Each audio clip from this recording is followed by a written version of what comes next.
We are going to have a quick video here to finish up chapter 14.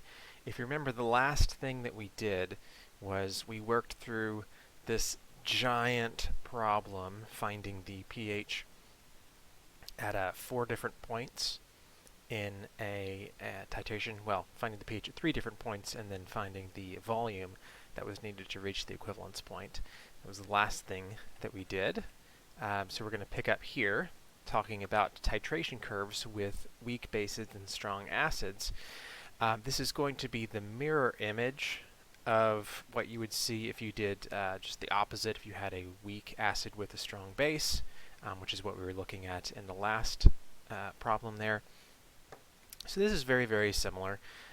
You're seeing the pH starting high instead of starting low, since we're starting with a base, and you have that initial buffer region where the pH is changing somewhat, but it doesn't change a whole lot as you add in the acid, and then you get to the big drop here close to the equivalence point. The equivalence point being where the inflection point is in this graph here, so where it goes from a negative slope to a positive slope in terms of the first derivative for you calculus fans out there. So the graph is going to look something like this. For any kind of weak base and strong acid titration that you might do, it doesn't actually matter exactly what the acid and base are. As long as it's a weak acid or strong acid and a weak base, it's going to look something similar to this.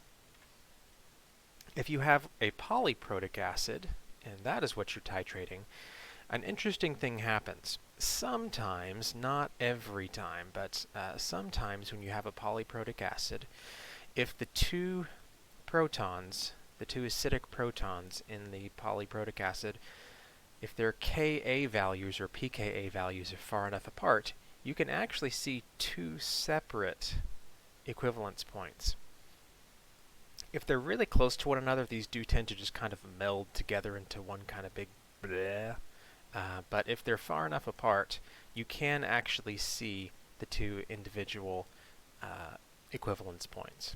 And that's the case here with, let's see, that would be sulfurous acid. So those two acidic protons there, the Ka values for those are far enough apart that if you do the titration carefully, you can actually see the two distinct equivalence points for those two things.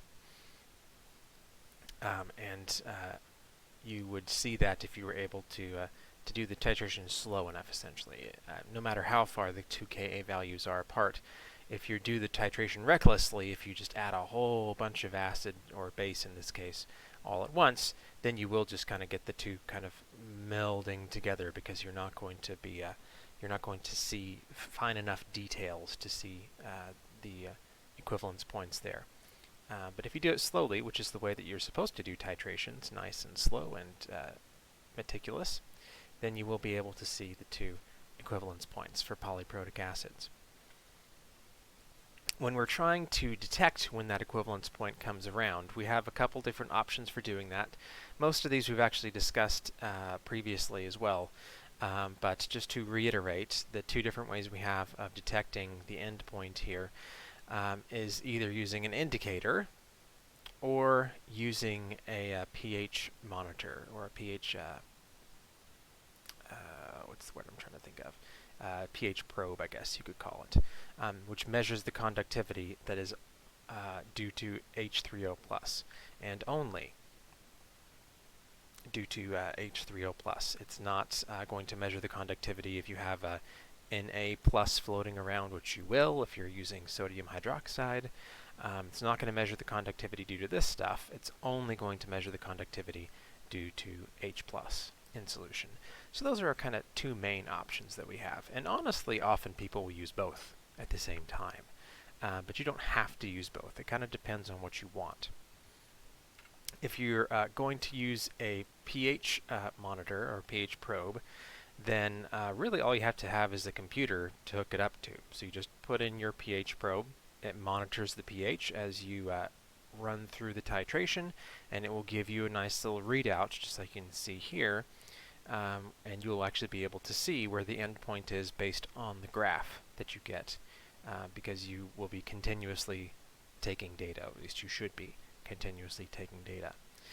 If you're going to use an indicator, usually that means that you don't care quite as much to be super precise. You just want to know, within a mil or so of where the endpoint is, because indicators are not quite as precise as a pH probe. But if you really don't need to be exactly on, know exactly where the endpoint is, you just need to know fairly close, indicators usually will work fine. Phenolphthalein is the most common one that's used because it starts to turn pink right when the solution becomes basic. So notice here that it doesn't actually turn pink at 7, which is something that we kind of pretend like it does. We pretend like as soon as it turns pink that, oh, now it's at 7. Actually, at 7, where it's neutral, it is still clear. It only starts to turn pink when it becomes basic. And again, most of the time with these indicators, if we go, a drop or two over that equivalence point, it's close enough that we're like, that's fine. We don't care to know the exact volume at the end point to within a drop. If you do, then again, you should be using a pH probe, not an indicator, because those are just not as accurate. So phenolphthalein, like I said, very common indicator. It turns a nice, really bright pink if you go way past the equivalence point. So if you're in lab and you get a color like this, where it is bright pink, then you are well past that equivalence point. And that can happen fairly quickly, like even just 2 or 3 drops will get you to this point versus being clear. Usually if you just go 1 drop over, you'll get something closer to this lighter pink color that we see here with a pH of 9. There are lots of those indicators though. Phenolphthalein is just the most common one, partially because it turns pink as soon as it becomes basic, which is very useful, and also because it's relatively cheap compared to other types of indicators. Methyl red is another one that is relatively commonly used. So it's a more red color at the acidic pHs, and then as it becomes more basic, it loses that red and becomes more and more yellow. So it's kind of an orangish color, close to the close to a pH of 7, and it actually becomes yellow at 7 here. But there are lots of other ones, and so you can see a bunch of them here. I'm not going to go through all of these, obviously, but there are dozens of indicators that you can choose from. When you're trying to choose the correct indicator, the guiding principle that you want to look at is you want the color change that takes place to happen around the pH, actually let me rephrase that. You want the pKa of your indicator to be very close to the pH that you're expecting to see your equivalence point at, which is going to mean that your indicator is going to change color close to that pH level. So if, for example, you want to know when the solution has gone from a pH of 8 to a pH of 9, then you might want to go with thymol blue here, because around in that region, your indicator is going to change from yellow to blue. So it just depends on the pH range that you're trying to detect. Again, most of the time for us, we're just trying to see when does something become basic, and that happens around pH of 8 here, because 7 is neutral, so a pH of 8 to 9 is where things start to become basic, and so phenolphthalein works pretty well for those situations. But if we were looking for something else, if we were looking for a pH change, to detect a pH change closer to 4, maybe, then maybe bromphenol, I think that's how it's pronounced, bromphenol, blue would be better, which is different, by the way, than bromothymol blue, which is at a higher pH is where that changes. So it just depends on what you're looking for.